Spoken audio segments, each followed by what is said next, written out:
Of phase numbering. अब हम लोग स्टेप 2 पर जा रहे हैं। स्टेप 2 क्या है? फेजिंग। अब इस फेजिंग में हम लोग क्या देख रहे होते हैं? हम लोग बना रहे होते हैं नॉन कॉन्फ्लिक्ट पेयर्स। क्या?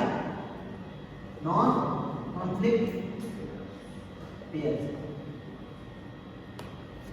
अब नॉन कॉन्फ्लिक्ट पेयर्स में एक चीज अगर ऑब्जर्व करके देखो कि हमारे पास जो मूवमेंट्स हैं लेफ्ट हैंड की, वो तो ऑलरेडी सॉल्व है, वो थ्रू के साथ चल रही है, लेकिन राइट हैंड और थ्रू आपस में किसी न किसी तरीके से कॉम्बिनेशन में प्रॉब्लम जनरेट करेंगे। कैसे? मिसाल के तौर पर कि अगर 2 को ऐसे जाने दे रहा हूं और 4 को ऐसे चला दूं, क्या होगा? प्रॉब्लम जनरेट होगी। लेकिन उसी की जगह पर अगर 8 को चलाऊं फिर दोबारा प्रॉब्लम जनरेट होगी। तो 90 डिग्री पर थ्रू की जो मूवमेंट है वो कॉन्फ्लिक्ट जनरेट करेगी। अगर 90 डिग्री पर कॉन्फ्लिक्ट जनरेट कर रही है तो मेरे पास दूसरा ऑप्शन क्या बचता है कि 2 के साथ में 6 को चला दूं। ठीक है, तो पहला पेयर तो हमारे पास ये बन रहा है 2 और 6 का। हम लोग क्या कर लेते हैं? 2 और 6 बना लेते हैं। अब 2 कैसे जा रहा है बेटा? ऐसे जा रहा है। और 6 कैसे जा रहा है? नीचे जा रहा है। तो उसको मैं कह रहा हूँ ये रहा 2 और ये रहा 6। अब 2 के साथ किस चीज की मूवमेंट हो रही है? लेफ्ट हैंड की। ठीक है, तो 2 के साथ क्या मूव कर रहा है? 12 और 6 के साथ मूव कर रहा है 16। अब इसको मैंने डैश क्यों बनाया और उसको सॉलिड क्यों बनाया, ये हम लोग थोड़ी देर में कवर करेंगे। अभी समझने के लिए जरूरी है कि सॉलिड लाइन प्रोटेक्टेड है और डैश लाइन क्या है? परमिसिव। परमिसिव का मतलब क्या होता है? देख के चलना। अगर कोई आगे सामने है तो आप ब्रेक अप्लाई करें, अगर कोई नहीं है तो आप मूव करें। तो नॉन कॉन्फ्लिक्ट पेयर पहला बन चुका है। अगर ये करके बन रही है तो अब हम लोग चला कर देखते हैं इसको 4 और 8 को। अगर 4 ऐसे जा रहा है और 2 ऐसे जा रहा है और 6 ऐसे जा रहा है तो देखो दोबारा 90 डिग्री पर प्रॉब्लम जनरेट होगी। तो 4 किसके साथ मूव करेगा बेटा? जल्दी बताओ। 8 के साथ मूव करेगा। तो अगर 4 ऐसे जा रहा है तो 8 इस तरीके से मूव कर सकता है। तो हमारे पास एक और पेयर बन रहा है जिसको हम लोग बोल रहे हैं कि 4 इस तरीके से मूव कर रहा है और 8 इस तरीके से मूव कर रहा है। 8 के साथ क्या होगा? 18। 4 के साथ क्या होगा? 14। तो यहाँ पर आ जाएगा हमारे पास 4, 14, 8, 18। ये तरतीब क्लियर हो गई। थ्रू हमने क्लियर कर दिया। अब हमारे पास क्या रह गया? 1, 3, 5, 7 जो राइट हैंड की मूवमेंट है। अब हम लोग क्या करके देखते हैं कि 90 डिग्री पर पहले चला कर देखते हैं। अब ये देखिए ये 1 मूव कर रहा है और ये 3 मूव कर रहा है। सही जा रहे हैं? परफेक्ट हो रही है? परफेक्ट हो रही है ना? तो हम लोग एक और काम करके देख सकते हैं कि मैं क्या कर रहा हूँ, अब इस तरफ की जगह इस वाली साइड में चला कर देता हूँ। 1 ऐसे जा रहा है, 4 ऐसे चला रहा है। सही चल रहा है? प्रॉब्लम हो रही है। ठीक है, तो हम लोग को वही सेम जिस तरह ग्रुप की स्ट्रेटेजी थी कि अगर 1 ऐसे चल रहा है तो मैं किसको चलाऊं? 5 को चलाऊं। तो देखो although there is a risk कि गाड़ी आपस में टकरा सकती है, लेकिन अगर प्रॉपर ज्योमेट्रिक डिजाइन हो तो ये 1 और 5 आसानी से मूव कर सकते हैं। अगर 1 और 5 इस तरीके से मूव कर रहा है तो हम लोग देख सकते हैं कि 3 और 7 का भी जोड़ा ऐसे बनेगा। ये देखिए ये निकल गया 3 और ये निकल गया 7। तो हमारे पास यहाँ पर एक पेयर बनेगा जिसको हम लोग कह रहे हैं 1 और 5 का। तो 1 किस तरीके से जा रहा है? डाउनवर्ड जा रहा है। और 5 कैसे जा रहा है? अपवर्ड जा रहा है। यहाँ पर इनके नंबर मेंशन कर देंगे 1 और 5। और फिर हमारे पास उसी तरीके से राइट हैंड की एक और मूवमेंट बन रही है जिसको बोलते हैं 3 और 7। 3 कैसे जा रहा है बेटा? अपवर्ड। और 7 की तरफ जा रहा है डाउनवर्ड। ये देखिए यहाँ पर आ गया 3 और यहाँ पर आ गया 7। अब अगर मैं इसको इस तरीके से पढ़ूं कि बेसिक ये कह रही है कि जनाब ये है चलने का ढंग। एक फेज में हम लोग एक ही पेयर को जाने देंगे, एक जोड़े को, फिर उनका जब टाइम खत्म होगा फिर दूसरे जोड़े को बोलेंगे, दूसरे पेयर को बोलेंगे, इसी तरीके से मूव कराएंगे। अगर इसको मैं बोलूँ ये फेज 1 है, ये फेज 2 है, ये फेज 3 है और ये फेज 4 है। करके देखते हैं। देखो पहले किसको जाना है? 1 और 7 को। 1 और 7 को हमने रेड टाइम ग्रीन टाइम दे दिया। 1 और 7 मूव कर रहा है। 1 और 5 सॉरी 1 और 5 जब इसका टाइम एंड होगा तो क्या होगा, इनको मिल जाएगा रेड। अब किसकी बारी आएगी, 2 और 6 की, ठीक है, इनको रेड मिल गया, ये हो गया, 2 ऐसे निकल गया, 6 ऐसे, 16 ऐसे और 12 ऐसे। कोई प्रॉब्लम जनरेट हुई नहीं। एक प्रॉब्लम है, जब ये लेफ्ट हैंड की गाड़ी जब मूव कर रही थी तो थ्रू के साथ PD2 भी चल रहा था, PD2 भी चल रहा था, तो क्या होगा, लोग और गाड़ी की आपस में टक्कर हो सकती है। सबसे पहला राइट किसको मिलेगा, गाड़ी को या पैदल चलने वाले को ना। तो क्या होगा, ये लेफ्ट हैंड वाला जो है ना, अगर यहाँ पर किसी पेडेस्ट्रियन को जाते हुए देखेगा तो ये क्या करेगा, यहाँ पर ब्रेक अप्लाई करेगा और इंतजार करेगा अपनी जगह खाली होने का और फिर मूव करेगा। ये उस सूरत में होता है कि जब हमारे पास चैनल ना बना हो। अब चैनलाइजेशन क्या होती है, लेफ्ट हैंड को किस तरीके से ट्रीट किया जाता है, ये हम लोग नेक्स्ट क्लास में सीखेंगे, ठीक है, फर्दर क्लास में आएंगे। फिलहाल समझने के लिए कि इधर कोई चैनल नहीं बना हुआ और लेफ्ट हैंड गाड़ी वाला रुकेगा, इंतजार करेगा, जब यहाँ पर पेडेस्ट्रियन मूव करने आएगा फिर ये गाड़ी वाला मूव करेगा। इसी वजह से हमने इसको डैश की शक्ल में शो किया। तो डैश अगर लाइन है हमारे पास तो ये कौन सी लाइन है, परमिसिव। परमिसिव का मतलब क्या होता है बेटा, देख कर चलना है, अगर रास्ता मिल रहा है यू कैन मूव, अगर कोई ऑब्स्टिकल है तो आपने रुकना है। और प्रोटेक्टेड में क्या होता है, अगर मैं क्या करूं कि लोगों को रोक दूं, ये PD2 वालों को बोल दूं कि भाई PD2, 4, 6 और 8 इनको बोल दूं कि आप लोग अभी मूव नहीं करेंगे, अभी गाड़ियों का टाइम है, जब गाड़ियों का टाइम खत्म होगा तो आप लोग अलग फेज देंगे, तो क्या होगा, लेफ्ट हैंड की कोई रुकावट होगी नहीं, तो उसको हम लोग इस तरीके से मूव करवाएंगे। फिर प्रोटेक्टेड, अभी हमारे केस में कैसे मूव कर रहा है, परमिसिव। तो इस फेजिंग में एक चीज रहेगी, वो फेजिंग में हमें कंप्लीट करनी पड़ेगी, वो क्या है, पेडेस्ट्रियन इंक्लूड करना है। तो पेडेस्ट्रियन कैसे बन रहा है, ऐसे बन रहा है। इसी तरीके से 6 के साथ PD6 चलेगा तो ये क्या हो जाएगा, इस तरीके से बनेगा, ये हो जाएगा हमारे पास PD2 और ये हो जाएगा हमारे पास PD6। तो अब पहला फेज कंप्लीट हो गया। दूसरे फेज में ये तीनों मूव कर रहे हैं, through, left hand, also pedestrian, ये मूवमेंट कंप्लीट हुई। अब किसकी बारी आएगी बेटा, इनको मिल जाएगा रेड। अब किसकी बारी आएगी, 3 और 7 की, 3 और 7 को चलाते हैं, ये रहा 3, ये रहा 7। कोई प्रॉब्लम आई नहीं। जब इनका टाइम खत्म होगा तो किसका टाइम आएगा, फेज 4 का, जिसमें क्या है 4 और 8 है, चला कर देखते हैं। तो अगर 4 ऐसे मूव कर रहा है और 14 ऐसे मूव कर रहा है, 8 ऐसे मूव कर रहा है और 18 ऐसे मूव कर रहा है, कोई प्रॉब्लम जनरेट हो रही नहीं। लेफ्ट हैंड की पेडेस्ट्रियन के साथ हो रही है, तो इसी वजह से हम लोगों ने लेफ्ट हैंड को कैसे दिखाया था, परमिसिव। लेकिन इसमें पेडेस्ट्रियन इंक्लूडेड फेजिंग में नहीं, हमें इंक्लूड करना पड़ेगा, तो इसको इंक्लूड कर लेते हैं।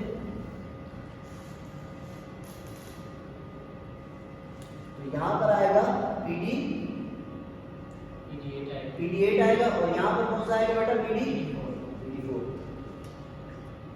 ये हो गया PD,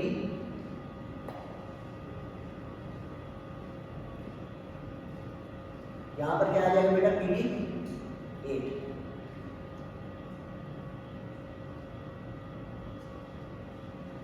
ये आपकी होगी फेजिंग। लेकिन एक सवाल है, हम लोग कह रहे हैं कि जनाब 3 और 7 को अलग चलाएंगे और फिर किसको साथ चलाएंगे, 4 और 18 को अलग अलग चलाएंगे। लेकिन इस तरह तो यही नहीं है कि अब इस तरह तो देखो सेपरेट नहीं, तो जो राइट हैंड मुड़ने वाली गाड़ी है उन्होंने यहाँ पर क्यों बना ली, और जो थ्रू और लेफ्ट हैंड वाली थी वो लोग इस तरफ आ गए, इसी तरीके से। लेकिन यहाँ पर तो नहीं बन पा रहा ना 3847 में, क्योंकि यहाँ पर क्या हो सकता है, इसको मैं इधर जूम करके दिखा रहा हूँ। ये जो लेन है अगर इसको गौर किया जाए तो यहाँ पर ऐसे हो सकता है, ये सिनेरियो ऐसे जनरेट हो सकता है कि आगे थ्रू की गाड़ी लगी हो, फिर राइट हैंड की गाड़ी हो, फिर थ्रू की गाड़ी हो और फिर लेफ्ट हैंड है, और फिर राइट हैंड। अब हमने इजाजत दे दी तीसरे फेज में किसको 3 और 7 मूव करने के लिए कि भाई 3 ऐसे निकल जाए और 7 ऐसे निकल जाए, आगे थ्रू की गाड़ी निकलेगी। क्या तो मूवमेंट हो पाएगी? थ्रू वाला क्यों नहीं निकल रहा, उसका टाइम नहीं। और राइट वाला हैंड वाला क्यों नहीं निकल पा रहा? क्योंकि उसके आगे थ्रू की गाड़ी निकलेगी। जब ये सिनेरियो जनरेट होता है तो हमें फेजिंग थोड़ी डिफरेंट करनी पड़ेगी। ये फेजिंग कब कामयाब है? ये फेजिंग का एक ऑप्शन अच्छा है, बुरा नहीं है। Option 1 when minimum 2 lens available. जब कम से कम 2 लेन्स हमारे पास होंगी तो हम लोग क्या करेंगे? ऑप्शन 1 की तरफ जाएंगे।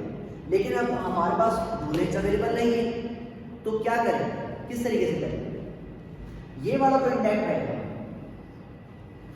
इस तरफ तो 2 लेन्स है ना, देखो बेटा नॉर्दर्न बाउंड और साउदर्न बाउंड पर देखो 2 लेन्स है, लेकिन ईस्ट और वेस्ट बाउंड पर ये नहीं हो रहा। तो हम लोग को क्या करना पड़ेगा? 3 और 7 को इनके साथ ही चलाना पड़ेगा। कैसे चला कर देखते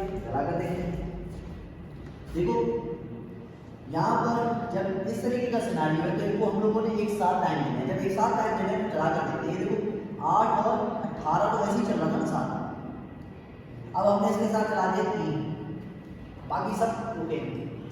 कोई प्रॉब्लम आ रही है? हाँ बेटा, कोई प्रॉब्लम आ रही है? नहीं, ये देखिए सिर्फ और सिर्फ 3, 8 और 18 चल रहा है। तो हम लोग क्या कर सकते हैं? इसी को ऑप्शन 2 बना सकते हैं हम लोग यहाँ पर।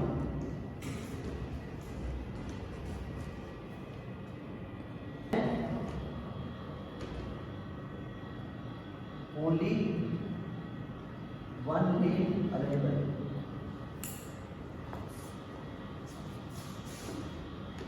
तो फेज 1 तो वैसा का वैसे ही रहेगा,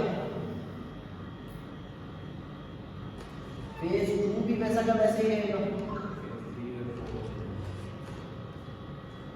बना लेते हैं इसको 1 और 5 ऐसे ही जा रहा है। फिर हमारे पास क्या है?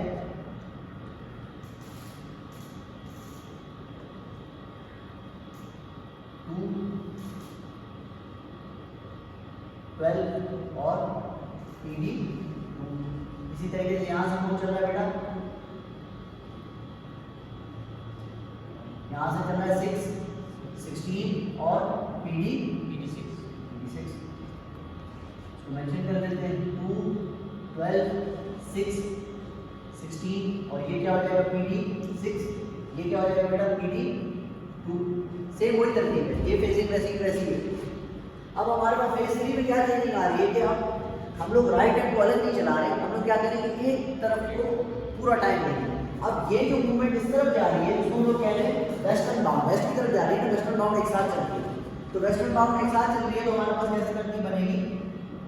देखो बेटा ये इस तरीके से मूव कर रहा है थ्रू, ये आ गया इसका लेफ्ट हैंड जो प्रोटेक्टेड है।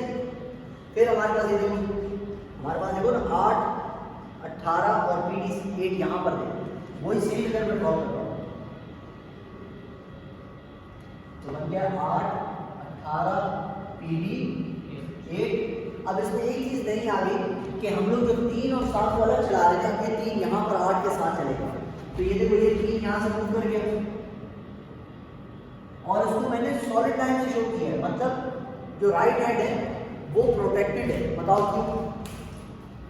क्या रीजन हो सकता है? ये देखो ये राइट हैंड में मूव कर रहा है, रुकी भी है, चल रही है, रुकी भी है बेटा, इस तरफ की रुकी भी है, क्योंकि सिर्फ जब 8 चल रहा है तो कौन चल रहा है? PD 8 चल रहा है। PD 4 किसके साथ चलेगा? जब 4 के साथ चलेगा, तो 4 तो चलेगी ना। तो इस तरफ कोई भी पेडेस्ट्रियन ट्रैफिक नहीं है, लेकिन इस तरफ से PD 8 की तरफ में पेडेस्ट्रियन ट्रैफिक है, क्योंकि 8 के साथ क्या चलेगा? PD 8 चलेगा। तो इसी वजह से जो 18 है वो परमिसिव है लेकिन प्रोटेक्टेड है। जब ये तरतीब हमारे पास चल रही है तो अब हमारे पास कौन रह गया? 4, 7 और 14 रह गए। इनको चला कर देख लेते। तो जब इनको फेजिंग टाइम हम लोग इनको पूरा टाइम दे देंगे तो इसके बाद हमारे पास क्या चलेगा, ये देखो ये 4 ऐसे चला गया, ये 7 आ गया और ये चला गया 14। जब ये 4 चलेगा तो PD4 चलेगा, तो 14 क्या हो जाएगा, परमिसिव। लेकिन ये जो 7 है हमारे पास, ये प्रोटेक्टेड क्यों चलेगा, क्योंकि PD8 रुक चुका है, PD8 नहीं चल रहा क्योंकि 8 रुक चुका है। तो राइट हैंड क्या हो जाएगा, प्रोटेक्टेड हो जाएगा, लेफ्ट हैंड क्या हो जाएगा। तो इसी को हम ड्रॉ कर लेते हैं। हमारे पास क्या होगा, राइट हैंड और लेफ्ट हैंड और यहाँ पर राइट हैंड आएगा। तो ये हो जाएगा हमारे पास क्या बेटा, ये हमारे पास है 4 7 और ये हो जाएगा हमारे पास 14। तो पेडेस्ट्रियन कहाँ पर है, इस तरफ, ये हो जाएगा PD4। यहाँ पर हमारी फेजिंग हो गई मुकम्मल। अब ये फेजिंग तब कामयाब है जब हमारे पास हर बाउंड पर मिनिमम 2 लेन्स हैं। जब 2 लेन्स होगी तो राइट हैंड अलग, राइट हैंड की गाड़ियां अलग कतार लगाएंगे। लेकिन जब नहीं है तो क्या होगा, हम लोग क्या करेंगे, जो राइट हैंड है वो अपने ही थ्रू के साथ चलेगा इस तरह से। For the sake of thought, अगर जो नॉर्दर्न और साउदर्न बाउंड है यहाँ पर भी एक ही लेन होगी तो क्या होगा, बताओ बेटा। अगर नॉर्दर्न और नॉर्दर्न लेन है तो क्या करेंगे, अब हम लोग क्या करेंगे, ये जो 1 है ये किसके साथ मूव कर रहा था, 6 के साथ मूव कर रहा था, और 5 किसके साथ मूव कर रहा था, 2 के साथ। तो यही फेजिंग कन्वर्ट हो जाएगी किसमें, इस तरीके से तरकीब बनेगी। क्या होगा हमारे पास, ये जा रहा है 2 12 और यहां पर आ जाएगा क्या, PD2। 2 12 PD2 और इसको अलग कर देते हैं 6 को, ये आ जाएगा 6 16 और PD6, 6 16 PD6। तो ये जो 1 है किसके साथ चल रहा था, 6 के साथ, ये आ गया यहाँ पर, और 5 किसके साथ चल रहा था, 2 के साथ, ये आ गया यहाँ पर। ये तरतीब तब फॉलो होगी जब मेजर रोड पर भी एक ही लेन हो, मतलब जब चारों तरफ से एक ही लेन आएगी तो हम लोग क्या करेंगे, फेज 1 हमारा ये बनेगा, फेज 2 हमारा ये बनेगा, फिर ये फेज 3 बनेगा और ये फेज 4 बनेगा। हर इंटरसेक्शन एक अलग कहानी है और हर इंटरसेक्शन की अलग किस्म की फेजिंग होगी। दोबारा से शुरू करते हैं। चारों तरफ से एक ही लेन है, मेजर और माइनर दोनों तरफ का एक ही लेन है, तो आप लोग क्या करोगे, हर डायरेक्शन को अलग अलग टाइम करोगे। ये किधर जा रही है बेटा, नॉर्दर्न बाउंड है, ये किधर जा रही है, साउदर्न बाउंड है, ये किधर जा रही है, वेस्टर्न बाउंड है, और ये किधर है, ईस्टर्न बाउंड। बाउंड का मतलब जा रही है, ठीक है। ये तरतीब बनेगी। हमने क्या किया, दूसरे इंटरसेक्शन पर पहुंचे, वहां पर क्या था, मेजर रोड पर 2 लेन थे कम से कम, माइनर पर जो है एक ही लेन थी। तो कौन सी स्ट्रेटेजी फॉलो की कि भाई राइट हैंड को अलग कर दिया, थ्रू को अलग कर दिया, देखो राइट हैंड अलग कर दिया और थ्रू अलग फेज में चला दिया, क्योंकि अलग लेन है कतार लगाने के लिए, समझ रहे। तो ये हमारे पास तरतीब बन गई। अब हम लोगों ने वहां पर सिग्नल डिजाइन कर लिया, अब तीसरे इंटरसेक्शन पे डाल दिया। तीसरे इंटरसेक्शन पे गए तो वहां पर जाकर देखा कि भाई चारों बाउंड पर हमारे पास मिनिमम 2 लेन्स अवेलेबल हैं। जब दोनों लेन्स अवेलेबल है तो हम कौन सी स्ट्रेटेजी फॉलो करेंगे, ये वाली, ठीक है बेटा। चलो यहाँ पर लेक्चर हमारा फेजिंग का एंड होता है।